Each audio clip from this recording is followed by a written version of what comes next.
नमस्कार दोस्तों, इंडिया के सबसे बड़े बिजनेसमैन और सबसे अमीर शख्स मुकेश अंबानी नाम तो कभी सुना ही होगा।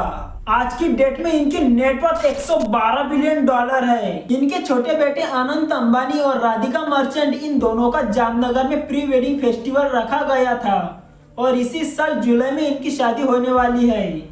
इस फेस्टिवल में देश और दुनिया के बड़े से बड़े सेलिब्रिटी शामिल हो गए थे। इस फेस्टिवल में पैसा पैसा समझकर नहीं बल्कि पानी की तरह बहाया गया और ऑलमोस्ट 1200 करोड़ रुपए खर्च कर डाले। जी हाँ, पूरे ह्यूमन हिस्ट्री के इतिहास में आज तक किसी ने भी प्री वेडिंग में इतना पैसा बहाया होगा। जो आज तक नहीं कर पाया उसे अंबानी जी ने यूं चुटकी बजा के करके दिखाया। सलमान खान, शाहरुख खान, आमिर खान, इन तीनों को नचवाया। हमारी सबकी फेवरेट रेहाना ने पिछले 8 सालों से कहीं पर भी परफॉर्मेंस नहीं की थी, लेकिन उन्हें भी पूरे 75 करोड़ रुपए देकर नचवाया। Larry Fink, Mark Zuckerberg, Bill Gates, इन सब ने इस प्री वेडिंग फेस्टिवल में अपनी हाजिरी लगवाई थी। लेकिन क्यों, कैसे, क्या है अंबानी जी के पास ऐसा जिसकी वजह से दुनिया का बड़े से बड़ा आदमी इस फंक्शन में आया था? याद रहे, पैसा इसकी वजह नहीं है, क्योंकि जितना अंबानी जी के पास पैसा है उससे कई ज्यादा मार्क ज़करबर्ग और बिल गेट्स के पास है। लेकिन वो भी तो इस फंक्शन में आए थे, तो आखिर ऐसा भी क्या है अंबानी जी के पास? आए देखते हैं इस वीडियो में। सबसे पहले ये समझते हैं कि राधिका मर्चेंट है कौन। आज के दिन बहुत लोग राधिका मर्चेंट पर यह आरोप लगाते हैं कि वो अनंत अंबानी के पीछे सिर्फ और सिर्फ उनके पैसों की वजह से है, लेकिन ऐसा बिल्कुल भी नहीं है। सच्चाई ये है कि राधिका मर्चेंट बहुत अमीर बाप की लड़की है। उनके पिता वीरेन मर्चेंट, इनका भी नाम आपने कभी ना कभी सुना ही होगा। ये भी भारत के एक बहुत बड़े बिजनेसमैन है। वीरेन मर्चेंट के नाम के आगे भी बी लगता है। जी हाँ, वो भी एक बिलियनियर है।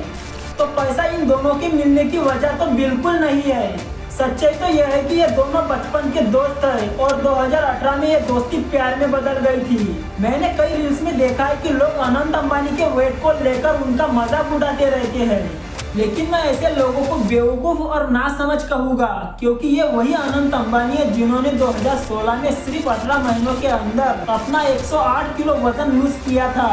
108 किलो वजन लूज करना कोई छोटी मोटी बात नहीं होती, लेकिन आगे जाकर इन्हें बहुत सारे हेल्थ इश्यूज होते हैं जिससे इनका वजन फिर से बढ़ जाता है। अब ये तो हो गई पुरानी बातें। अब आती है 2023 में। जनवरी 2023 में इन दोनों की सगाई हो जाती है और अभी 1, 2, 3 मार्च को गुजरात के जामनगर में इनका grand pre wedding celebration organise करवाया जाता है। इस फंक्शन को हमारे देश और दुनिया के बड़े बड़े सेलिब्रिटीज अटेंड करते हैं, जैसे कि शाहरुख खान, सलमान खान, आमिर खान, दिलजीत सिंह और रेहाना ने भी इस फंक्शन को अटेंड किया। लेकिन ये तो होगा सेलिब्रिटीज। अब आते हैं businessman. Gautam Adani, Satya Nadella, Bill Gates, Mark Zuckerberg और पूरी दुनिया के 20 ट्रिलियन डॉलर के एसेट्स मैनेज करने वाली कंपनी ब्लैक रॉक के सीईओ लैरी फिंक ने भी इस फंक्शन को अटेंड किया था। अंबानी जी की इस फंक्शन में पूरा का पूरा बॉलीवुड उठकर आया था, लेकिन इसके पीछे की वजह क्या हो सकती है? शादी तो कई और अमीर लोगों की भी होती है, तो ये बॉलीवुड वाले वहाँ उठकर क्यों नहीं चले जाते? क्योंकि अंबानी जी इस वक्त पूरे बॉलीवुड को कंट्रोल कर रहे हैं। अंबानी जी की रिलायंस एंटरटेनमेंट, वो आज बड़े बड़े फिल्म्स प्रोड्यूस करती है और उनके डिस्ट्रीब्यूट में भी मदद करती है। अंबानी जी ने अपनी रिलायंस एंटरटेनमेंट को 2005 में शुरू किया था, लेकिन 2016 तक इनकी गाड़ी उबड़ खाबड़ रास्ते से ही चल रही थी, क्योंकि स्टार्टिंग में इनके बहुत सारे फिल्में अच्छी परफॉर्मेंस नहीं कर रहे थे। लेकिन 2016-17 में अंबानी जी को समझ आ गया था कि बेटा, ये फिल्म बनाना अपने अकेले की बस की बात नहीं।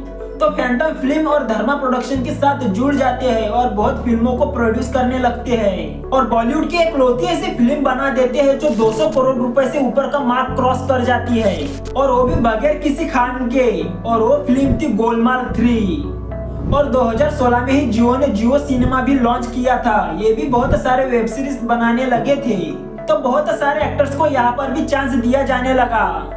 इसके अलावा बहुत सारे प्रोडक्शन हाउसेस में भी रिलायंस एंटरटेनमेंट ने अपना पैसा लगा रखा है।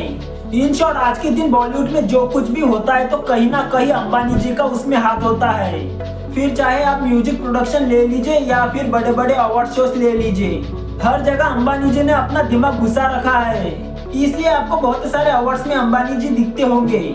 पैसा पावर को थोड़ी देर के लिए एक साइड कर लीजिए।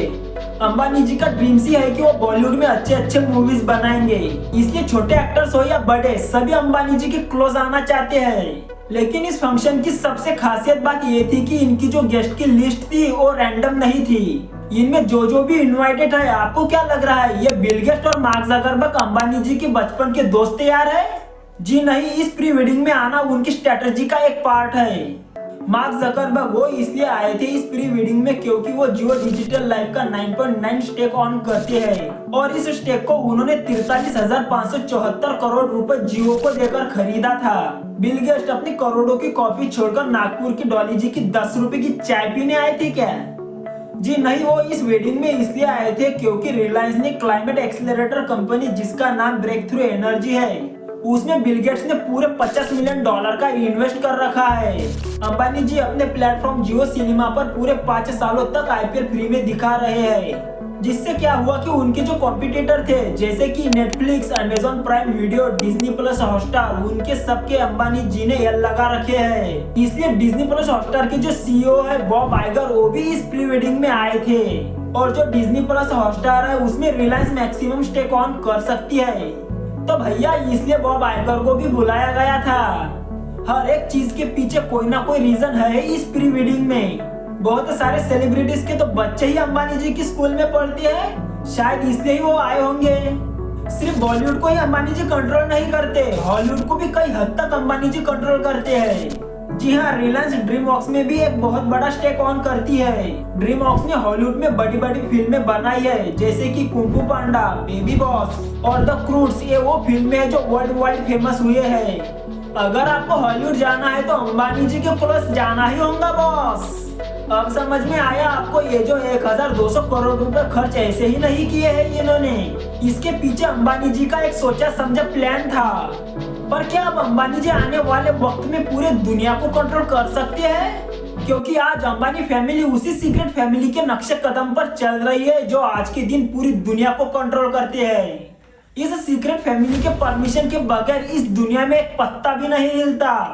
अंबानी फैमिली की नेटवर्थ सिर्फ $112 बिलियन है, लेकिन इस सीक्रेट फैमिली की नेटवर्थ $4 ट्रिलियन है, यानी कि अंबानी फैमिली के नेटवर्थ से 40 गुना ज्यादा।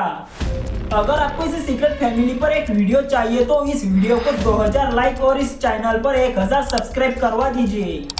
मैं मिलता हूँ आपको अगली वीडियो में। बहुत बहुत धन्यवाद।